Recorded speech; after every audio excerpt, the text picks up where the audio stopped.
So what I want to do in this video is just kind of go over the basics of right angle triangles and then show you 6 formulas to remember to calculate any lengths of the sides.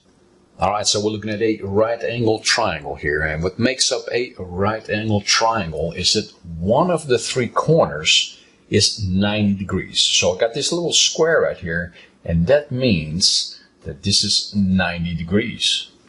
Now, the sum of the 3 corners on a right angle triangle will always add up to 180 degrees. Alright, so we already have 90. And let's say that this is 30 degrees right here, this corner.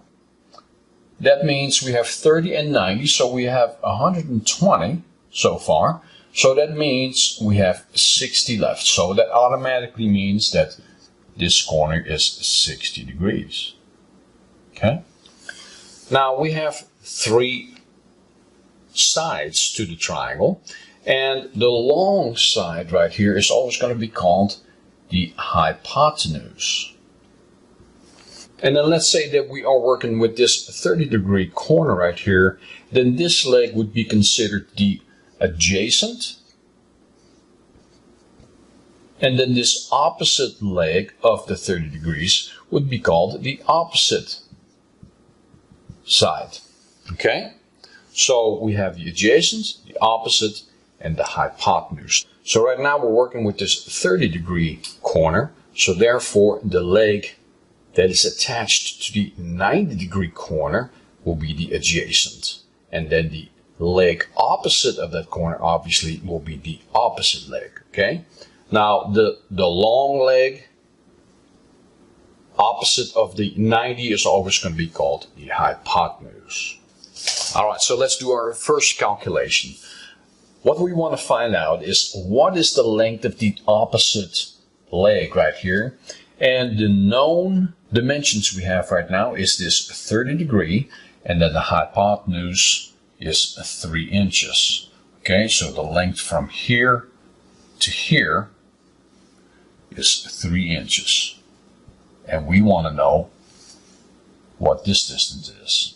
Okay? So, in order to do our calculation, we have to have 2 known dimensions. Alright, so we got the 30 degrees and we have the 3-inch length on the hypotenuse. So for this particular calculation, we're going to say O, which is the opposite leg, equals the sine of 30 degrees multiplied times the hypotenuse. So the H is the hypotenuse and the O is the opposite leg. Okay? Alright, so now why did I pick sine? Well, the corner that I'm using, if I know the length of the hypotenuse, then I'm going to use the sine of that corner and multiply it times the length of the hypotenuse, okay? To find the opposite leg. Alright, so we get the calculator out. We're going to click sine of 30 degrees equals, and that is 0.5. So equals 0.5 multiplied times the 3 inches. So that is 1.5 inches. So the opposite leg is 1.5 inches. Okay? Alright, with that same information, I can also find what the length of the adjacent leg is. Okay? So I'm going to erase this formula right here. And with the same information that I have here, the hypotenuse being 3 inches, I can calculate what the adjacent leg would be. So in this case, the adjacent leg, so that's the A, equals the cosine of 30 degrees multiplied times H. So that equals, take our calculator, we're going to clear this, we're going to take the cosine of 30 degrees equals 0.866, and we're going to multiply that times that 3 inches. So we're going to multiply that times 3 equals 2 inches 598. Okay? So that is the length of the adjacent leg right here. Alright, then there's one more I want to cover with you, and that is using the tangent. So far we've used sine and cosine. So let's say that we have this length right here, the 2 inches 598. We don't know the 3 inches, but we're going to use this length right now to find the opposite leg. Okay? So we still have our 30-degree corner, and we have this 2 inches 598. So with these two pieces of information, we're going to find out what the length is of the opposite leg. So for that calculation, we're going to use O equals the tangent of 30 degrees multiplied times the adjacent leg. Alright, so that equals, we'll go back to our calculator, tangent of 30 degrees equals, and that is 0.577, rounded off, times the adjacent leg, which is 2 inches 598. So times 2 inches 598 equals 1 inch 4,999. So that is pretty close to what our calculation was using the hypotenuse and the sine calculation. Okay, we came up with 5. This is 1.4999, and that's because I rounded off this number, so therefore we're just a slight bit off. But you can see that is pretty close to the same answer that we had using the hypotenuse. Alright, so up to this point we have worked with this 30-degree angle right here, and we assume that we know the distance or the lengths of these legs to be able to calculate the opposite leg right here. Now let's say that we're going to be using this 60 degrees to do the calculations. Now when we were using this 30-degree corner, then this leg, which is attached to the 90-degree angle right here, this leg was the adjacent leg, and then opposite of this corner was the opposite leg. So now, if we're going to be using the 60-degree corner, then this becomes the adjacent leg of that corner. So we're going to erase all this. So now this becomes the adjacent, and this becomes the opposite. If we're using this angle or this corner instead of this. So I'm just going to erase this so we don't get confused. Alright, so the three formulas that we just learned about still apply the same even though we're using this corner now. Alright, so with this known angle or known corner of 60 degrees and a 3-inch long hypotenuse, we can still use the same formula that we used earlier. So to find opposite, we're going to take the sine of 60 degrees and we're going to multiply that times the hypotenuse.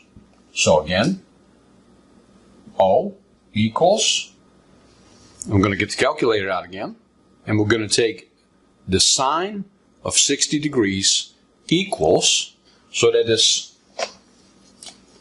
0.866, and we're going to multiply that times the hypotenuse, so that's that 3 inches equals, so we're going to do times 3 inches equals 2 inches 598 again. Okay? So again, we come up with 2 inches 598. So you can see that it worked the same way as if we were using this corner here. So here again, we used the sine of 60 degrees, multiplied it times the hypotenuse to find the opposite. Alright? So let's erase this. Alright, so next, to find the length of the adjacent leg, we take the cosine of 60, so adjacent equals the cosine of the 60 degrees that we know, times the 3-inch h. So that equals, let's clear this, we're going to take the cosine of 60 equals, so that is 0.5, and multiply that times 3. So again, that is 1.5. So again, we're coming up with 1.5 for this length right here. Okay, so you can see it works out exactly the same way. Now that we're using this corner, this is the adjacent, that becomes the opposite leg, and the formulas work the same way. So all we got left then is the tangent. So let's erase this. So if we want to find the opposite, then we take the tangent of that 60 degree corner and we're going to multiply it times the adjacent. Alright, so we take the calculator, we take the tangent of 60 degrees equals, so equals 1.732, and we're going to multiply that times a, the adjacent, which is 1.5, equals, so we multiply that times 1.5 equals, and here's our 2 inches, 598 again. Okay? Alright, so when you're looking at your triangle, always determine what corner is known, what angle is known. Then once you know that, determine the adjacent and the opposite leg, and then use one of these 3 formulas to calculate the lengths. Next we'll cover, if you don't know the angles, but you have 2 sides, 2 known sides, how to calculate the length of the third leg. Let's take a look at that. Alright, so we're back to our basic right angle triangle, and we're going to keep the naming convention the same. The long leg we're going to still call the H for hypotenuse. The bottom leg here we're going to call the adjacent leg, so A, and then the opposite leg, O. Now these are the 3 formulas we're going to be covering. So this time we're going to learn how to find the length of one of these sides without knowing the angle of one of these 2 corners. Now we always know that the square corner is going to be 90 degrees, but without knowing one of these, we're not able to apply the previous 3 formulas that we learned. Alright, so let's say that we want to find H, and we have the length A and O. So A, let's say, is 2 inches, and O is 1.5 inches. Okay? So we're going to plug these numbers into this first formula. We want to know H. So H equals the square root of A squared plus O squared. So it's going to be 2 inches squared plus 1.5 inches squared. Alright, so let's plug that into our calculator. So we take the square root of 2 inches squared plus 1.5 inches squared equals 2.5 inches. So H is 2.5 inches. Alright, so now let's say that we need to find A, and we have H and O. We have the 2.5 and we have the 1.5. So we need to find A. So we're going to take the square root of H, the hypotenuse squared, so 2.5 squared, minus O squared, minus 1.5 squared. So back to the calculator. We take the square root of 2.5 squared minus 1.5 squared equals 2 inches. So we're back to 2 inches. Alright, so we got 1 left. O is the square root of H squared minus A squared. So let's say that we don't have this. We use this formula to find the opposite leg. And first thing we're going to do is take the square root of 2.5 squared minus 2 inches squared equals back to 1.5. Alright, so one simple way to remember that, if you want to find h, which is always going to be the longer leg, then you're going to add the adjacent and the opposite squared, okay? If you want to find the a, it's always going to be a minus o, and if you want to find the o, it's going to be h minus a. So the only time you're adding is when you want to find the hypotenuse, okay? For the other two, you're going to take the hypotenuse and subtract either the o or the a. So I'm going to stop right there. I hope that simplified it for you a little bit. I thank you for watching, and we'll see you in the next video.